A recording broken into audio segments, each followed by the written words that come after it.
Assalamu alaikum. I am Muhammad Ehsan Amir, and today the topic of presentation is production of nuclear radiation. Nuclear radiations हमारे पास particles या photons होती हैं जो nucleus during chemical reaction emit करता है। Nuclear radiations जो हैं two ways से प्रोड्यूस हो सकती हैं। फर्स्ट हमारे पास है नेचुरल रेडियो एक्टिविटी, सेकेंड है artificial radioactivity. The elements with atomic number below 20 are stable. वो एलिमेंट्स जिनका अटोमिक नंबर 20 से कम है वो स्टेबल होते हैं। But the elements with atomic number above 80 have disbalanced neutron proton ratio. लेकिन ऐसे एलिमेंट्स जिनका अटोमिक नंबर 80 से अबव है उनमें न्यूट्रॉन प्रोटॉन रेशो क्या है, डिसबैलेंस होती है। They are unstable and they tend to be stable by emitting radiations. ये एलिमेंट्स जिनका एटॉमिक नंबर 80 से अबव है ये अनस्टेबल होते हैं और स्टेबिलिटी को गेन करने के लिए ये रेडिएशंस को एमिट करते हैं। Elements produce radiations to gain stability. Elements जो हैं रेडिएशन इसलिए एमिट करते हैं ताकि वो स्टेबल हो सकें, क्योंकि हमारे पास जितनी भी चीज़ें हैं वो स्टेबिलिटी की तरफ मूव करती हैं। तो इस तरह वो एलिमेंट्स जिनका एटॉमिक नंबर जो है 80 से अबव है वो हमारे पास रेडिएशंस एमिट करेंगे और स्टेबिलिटी की तरफ किसी दूसरे एलिमेंट में चेंज हो जाएंगे। अब पहले हम नेचुरल रेडियो एक्टिविटी को डिस्कस करेंगे और उसके बाद आर्टिफिशियल रेडियो एक्टिविटी को। तो नेचुरल रेडियो एक्टिविटी से स्टार्ट करते हैं। Naturally occurring elements like uranium, polonium, radium etcetera, जो हमारे पास नेचुरली अकरिंग एलिमेंट्स हैं जैसा कि यूरेनियम, पोलोनियम, रेडियम हो गया, are constantly undergoing a spontaneous change. ये हमारे पास कॉन्स्टेंटली जो है चेंज हो रहे हैं। And as a result of this they are emitting alpha, beta and gamma rays and thus change into other elements. और ये हमारे पास अल्फ़ा, बीटा और गैमा रेज को एमिट करके दूसरे एलिमेंट्स में कन्वर्ट हो रहे हैं। This spontaneous change is called natural radioactivity. इस स्पॉन्टेनियस चेंज को हम नेचुरल रेडियो एक्टिविटी कहते हैं। In natural radioactivity only a single nucleus is involve. Natural radio activity में सिर्फ एक ही न्यूक्लियस इन्वॉल्व होता है and it is always found in heavier elements. और हमारे पास जो नेचुरल रेडियो एक्टिविटी है ये हमेशा हैवियर एलिमेंट्स में पाई जाती है। The nucleus contains protons and neutrons both of which are called nucleons. हम जानते हैं कि जो हमारे पास न्यूक्लियस है उसमें प्रोटॉन्स और न्यूट्रॉन्स होते हैं जिनको हम कलेक्टिवली न्यूक्लियॉन्स कहते हैं। Nuclei that are radioactive spontaneously, वो न्यूक्लियाई जो कि रेडियो एक्टिव हैं, स्पॉन्टेनियसली एमिट रेडिएशन, वो स्पॉन्टेनियसली जो है रेडिएशंस को एमिट करते हैं। These radioactive nuclei are called radionuclides. इन रेडियो एक्टिव न्यूक्लियाइड्स को हम रेडियो एक्टिव न्यूक्लियाई को रेडियो न्यूक्लियाइड्स कहते हैं। And the atoms containing them are called radioisotopes. और जो एटम्स इनको कंटेन करते हैं उनको हम रेडियो आइसोटॉप्स कहते हैं। Nuclear equations. Radionuclides are unstable and spontaneously emit particles and electromagnetic radiation.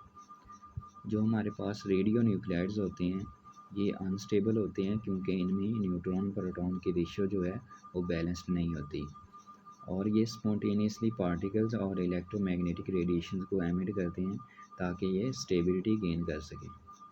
Emission of radiation is one of the ways in which N unstable nucleus is transformed into A more stable one with less energy.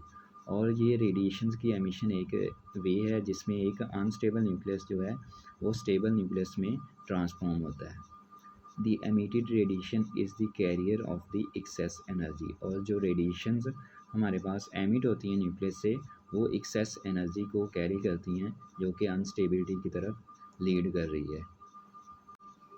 For example uranium 238 जो है हमारे पास spontaneously helium 4 nuclei को emit कर रहा है। The helium 4 particles are known as alpha particles. जो हमारे पास हीलियम 4 पार्टिकल्स हैं उनको हम अल्फ़ा पार्टिकल्स कहते हैं। And stream of this particle is called alpha radiation. और इन पार्टिकल अल्फ़ा पार्टिकल्स की स्ट्रीम को हम अल्फ़ा रेडिएशन कहते हैं। The decay of uranium-238 is shown in the following nuclear equation. यहाँ पर आप इस न्यूक्लियर इक्वेशन में देख सकते हैं कि जो हमारे पास यूरेनियम-238 है वो ट्रांसफॉर्म हो रहा है थोरियम-234 में बाय एमिटिंग अल्फा पार्टिकल जो कि हीलियम हीलियम-4 न्यूक्लियाई से रिजेंबल करता है, जिसका एटॉमिक नंबर 2 है और मास नंबर जो है 4 है। The product in addition to alpha particle is thorium. इस न्यूक्लियर इक्वेशन में आप देख सकते हैं कि यूरेनियम एक तो अल्फा पार्टिकल एमिट कर रहा है और सेकंड जो है थोरियम 234 प्रोड्यूस कर रहा है। This is an example of nuclear equation which is a symbolic representation of a nuclear reaction. और ये हमारे पास जो न्यूक्लियर रिएक्शन दिखाया गया है ये सिंबॉलिक रिप्रेजेंटेशन है न्यूक्लियर इक्वेशन की। The process in which A nucleus spontaneously डिसइंटीग्रेट्स giving of radiation is called radio active decay. ऐसा प्रोसेस जिसमें न्यूक्लियस जो है स्पॉन्टेनियसली डिसइंटीग्रेट हो रहा हो बाय गिविंग ऑफ रेडिएशन, इस प्रोसेस को हम रेडियो एक्टिव डिके कहते हैं। The nuclide undergoing A decay is called parent nuclide. वो न्यूक्लियाइड जो कि रेडिएशंस को एमिट करके दूसरे न्यूक्लियाइड में कन्वर्ट हो रहा है वो उस न्यूक्लियाइड को हम पेरेंट न्यूक्लियाइड कहते हैं। और वो न्यूक्लियाइड जो हमारे पास एमिशन के बाद प्रोड्यूस हो रहा है उस न्यूक्लियाइड को हम डॉटर न्यूक्लियाइड कहते हैं। The uranium-238 is the parent nuclide and the thorium-234 is the daughter nuclide। और इस न्यूक्लियर रिएक्शन में यूरेनियम-238 पेरेंट न्यूक्लियाइड है और थोरियम-234 एक डॉटर न्यूक्लियाइड है। रेडियो एक्टिव डिके के बाद जो हमारे पास डॉटर न्यूक्लियाइड प्रोड्यूस होता है वो हमेशा स्टेबल नहीं होता, वो भी अनस्टेबल हो सकता है और वो स्टेबिलिटी को गेन करने के लिए फर्दर एमिशन करता है। जैसा कि हमारे पास ऊपर न्यूक्लियर इक्वेशन दिखाई गई थी जिसमें यूरेनियम-238 से थोरियम-234 प्रोड्यूस हुआ था। अब जो थोरियम-234 प्रोड्यूस हुआ है वो भी अनस्टेबल है और वो बीटा एमिशन करेगा। तो इस न्यूक्लियर इक्वेशन में आप देख सकते हैं हमारे पास थोरियम-234 है और वो उसमें से बीटा एमिशन हुई है और वो प्रोटैक्टिनियम-234 में चेंज हो गया है। और इसमें जो बीटा एमिशन में क्या होता है कि एक एटॉमिक नंबर जो है हमारे पास प्रोटॉन है इंक्रीज़ हो जाता है, जिसकी वजह से एटॉमिक नंबर भी इंक्रीज़ हो जाता है क्योंकि हमारे पास एटॉमिक नंबर जो होता है वो इक्वल होता है number of protons in the nucleus. The daughter protactinium has one more proton than the parent thorium nuclide. ये ऑलरेडी मैं बता चुका हूँ कि हमारे पास जो प्रोटैक्टिनियम डॉटर न्यूक्लियाई है उसका एटॉमिक नंबर जो ज़्यादा है थोरियम न्यूक्लियाई से। When a beta particle was emitted from the nucleus, neutron was eventually converted into a proton। और अब ये एटॉमिक नंबर क्यों इंक्रीज़ होता है? ये इसलिए इंक्रीज़ होता है कि हमारे पास जब बीटा पार्टिकल एमिट होता है वो इस तरह होता है कि जो हमारे पास एक न्यूट्रॉन है वो एक प्रोटॉन में और एक इलेक्ट्रॉन में कन्वर्ट हो जाता है या चेंज हो जाता है। अब हमारे पास जो इलेक्ट्रॉन है वो बीटा पार्टिकल की फॉर्म में निकल गया, बाकी हमारे पास जो रह जाता है वो होता है प्रोटॉन। तो प्रोटॉन जो रह जाता है इसकी वजह से हमारे पास एटॉमिक नंबर जो है वो 1 डिजिट इंक्रीज़ हो जाता है during beta emission. Gamma emission is often not explicitly shown in nuclear equations since neither mass nor charge change during this kind of emission। और गैमा एमिशन जो है मोस्टली जो है नहीं दिखाई जाती न्यूक्लियर इक्वेशन में क्योंकि उसमें ना तो मास चेंज होता है और ना ही कोई चार्ज चेंज होता है। A gamma photon is a particle of electromagnetic radiation of short wavelength और हाई एनर्जी। गैमा जो फोटोन है वो इलेक्ट्रोमैग्नेटिक रेडिएशन है जिसकी वेवलेंथ जो है स्मॉल होती है और या उसकी एनर्जी जो है हाई होती है। और इसको जो है न्यूक्लियर इक्वेशन में शो नहीं किया जाता क्योंकि इसमें ना तो मास चेंज हो रहा होता है और ना ही चार्ज चेंज हो रहा होता है। Types of radioactive raise.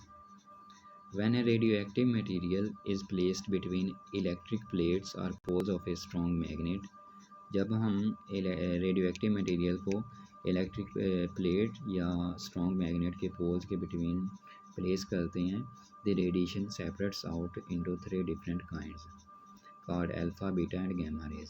जो हमारे पास रेडिएशंस हैं वो थ्री काइंड्स में सेपरेट हो जाती हैं, इनको हम अल्फ़ा, बीटा और गामा रेज कहते हैं।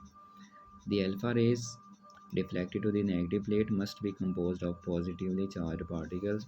जो हमारे पास अल्फ़ा रेज या अल्फ़ा पार्टिकल्स होते हैं जो रिजेंबल करते हैं हीलियम न्यूक्लियस से, वो पॉजिटिवली चार्ज पार्टिकल्स कंपोज करते हुए नेगेटिव प्लेट की तरफ डिफ्लेक्ट करते हैं। And the beta rays more sharply deflected to the positive plate must be composed of lighter negatively charged particles। और जो बीटा पार्टिकल्स हैं वो नेगेटिवली चार्ज पार्टिकल्स को कंटेन करते हुए पॉजिटिव प्लेट की तरफ डिफ्लेक्ट होती हैं। And the gamma rays remains undeflected. और जो हमारे पास गैमा रेज हैं ये क्योंकि इलेक्ट्रिकली न्यूट्रल होती हैं इसलिए ये अनडिफ्लेक्टेड रहती हैं। Alpha particles. The alpha particles carries 2 unit positive charges and has a mass of helium nucleus।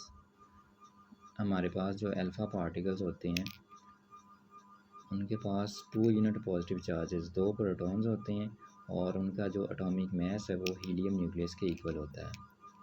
The velocity of alpha rays depends upon the radioactive substance from which they are emitted. और alpha rays या alpha particles की velocity जो है उस radioactive substance पर depend करती है जिस सब्सटेंस से वो एमिट हुए हैं।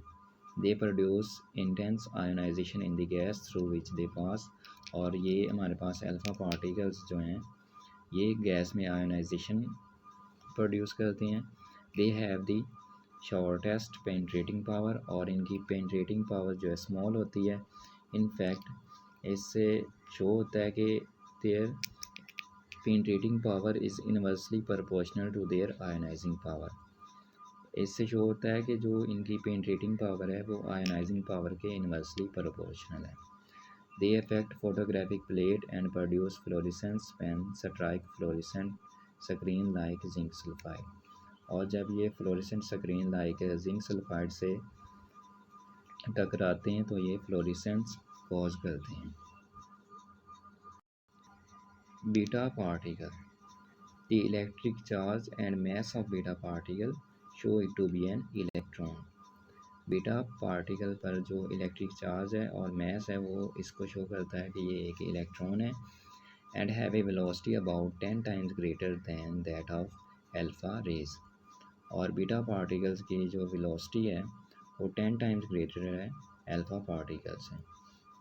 Due to smaller size they can penetrate few millimetre into metals. और स्मॉल साइज़ होने की वजह से ये मेटल्स में फ्यू मिलीमीटर तक पेनिट्रेट कर सकते हैं। They affect photographic plates more strongly than alpha particles.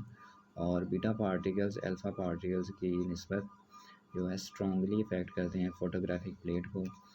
More over their power of ionising gaseous molecules is much less than that of alpha particles.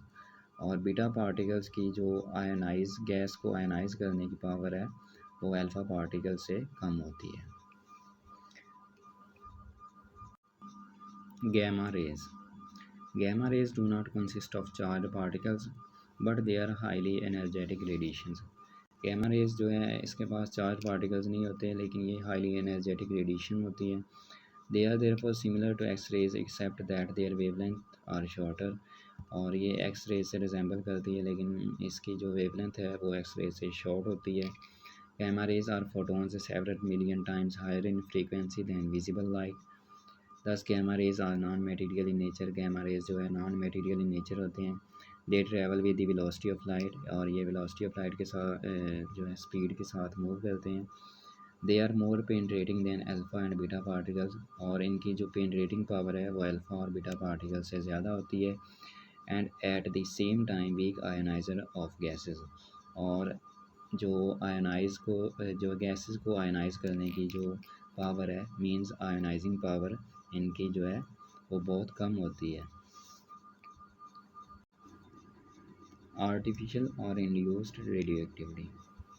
Artificial radioactivity is a process by which an element is converted into a new radioactive isotope of a known element by artificial means। Artificial radioactivity एक ऐसा process है जिसके अंदर artificial means के through हम एक element को एक नोन एलिमेंट के एक रेडियो एक्टिव आइसोटोप में कन्वर्ट करते हैं। Artificial radioactivity is induced by bombardment of certain nuclei. Artificial radioactivity में जो है अल्फ़ा पार्टिकल्स की एक बम्बार्डमेंट करवाई जाती है which are produced either by other nuclear reactions और in machines referred to as atom smashers. और वो पार्टिकल्स जिनकी हमने बम्बार्डमेंट करवानी होती है वो या तो किसी और जो है न्यूक्लियर रिएक्शन से प्रोड्यूस होते हैं या मशीन्स में प्रोड्यूस होते हैं जिनको हम एटम स्मैशर्स कहते हैं। The first artificially induced nuclear reaction was performed by Rutherford in 1919। और जो first artificially induced nuclear reaction था वो रदरफोर्ड ने 1919 में परफॉर्म किया। He bombarded nitrogen-14 with alpha particles from the radioactive decay of radium। उसने अल्फ़ा पार्टिकल्स जो कि रेडियम की रेडियोएक्टिव डिके से प्रोड्यूस हुए थे उनकी बम्बार्डमेंट करवाई नाइट्रोजन 14 के ऊपर। The product nuclides were oxygen 17 plus A proton. और जो प्रोडक्ट्स हमें हासिल हुई वो थी ऑक्सीजन 17 और एक प्रोटॉन। और आप इस रिएक्शन को देख सकते हैं कि हमारे पास हीलियम है या इसको आप अल्फ़ा पार्टिकल कह सकते हैं कि इसकी नाइट्रोजन के ऊपर बम्बार्डमेंट करवाई है। तो हमारे पास जो प्रोडक्ट न्यूक्लियाइड्स आए हैं वो है ऑक्सीजन जिसका एटॉमिक नंबर 8 और मास नंबर जो 17 है और एक हमें प्रोटॉन हासिल हुआ है। इन 1934 Juliette Curie, the daughter of Marie Curie, while treating light elements such as boron or aluminium with alpha particles, detected the emission of positrons and neutrons। 1934 में जेलियट क्यूरी जो कि मैरी क्यूरी की बेटी थी, जब वो बोरोन जो है लाइट एलिमेंट्स लाइक बोरोन या एल्यूमिनियम को अल्फ़ा पार्टिकल्स के साथ ट्रीट कर रही थी तो उसने डिटेक्ट किया कि हमारे पास जो है पॉजिट्रॉन्स और न्यूट्रॉन्स एमिट हो रहे हैं। She observed that the emission of positron does not stop when the source of alpha particles is removed. और उसने ऑब्ज़र्व किया कि जब अल्फ़ा पार्टिकल का सोर्स जब रिमूव कर दिया जाए तब भी हमारे पास जो पॉजिट्रॉन एमिशन है वो स्टॉप नहीं होती। आप इस रिएक्शन में देख सकते हैं कि जो बोरोन हमारे पास है बोरोन 10 है, जब उसके ऊपर बम्बार्डमेंट करवाई अल्फ़ा पार्टिकल्स की तो हमारे पास नाइट्रोजन 13 प्रोड्यूस हुआ और साथ हमारे पास एक जो है न्यूट्रॉन एमिट हुआ। और इसके बाद जो है अल्फ़ा पार्टिकल्स का सोर्स का रिमूव कर दिया गया, लेकिन यहाँ पर ये रिएक्शन जो है स्टॉप नहीं हुआ। फर्दर जो हमारे पास नाइट्रोजन 13 था उसने एक पॉजिट्रॉन एमिट किया और कार्बन 13 में चेंज हो गया। Nitrogen 13 was the first radioisotope to be produced artificially. Nitrogen 13 जो फर्स्ट रेडियो आइसोटोप था जिसको आर्टिफिशियली प्रोड्यूस किया गया। Several small particles in addition to those involved in natural radioactivity are also involved in artificial nuclear reactions। और बहुत सारे और भी जो है पार्टिकल्स हैं जिनको हम जो है नेचुरल रेडियोएक्टिविटी के साथ आर्टिफिशियल रेडियोएक्टिविटी में यूज़ कर सकते हैं। These reactions are examples of artificial transmutation. और ये हमारे पास जो रिएक्शंस हैं ये आर्टिफिशियल ट्रांसम्यूटेशन की एग्जांपल है जिसमें एक हमारे पास जो the change of one element into another जिसमें एक एलिमेंट जो है दूसरे एलिमेंट में चेंज हो जाता है। सो ये हमारा टॉपिक था प्रोडक्शन ऑफ न्यूक्लियर रेडिएशन, जिसमें हमने जो डिस्कस किया कि 2 वे से न्यूक्लियर रेडिएशन प्रोड्यूस होती हैं। एक हमारे पास नेचुरल रेडियोएक्टिविटी है और सेकंड हमारे पास है artificial radioactivity. This is the end of my presentation. Thank you.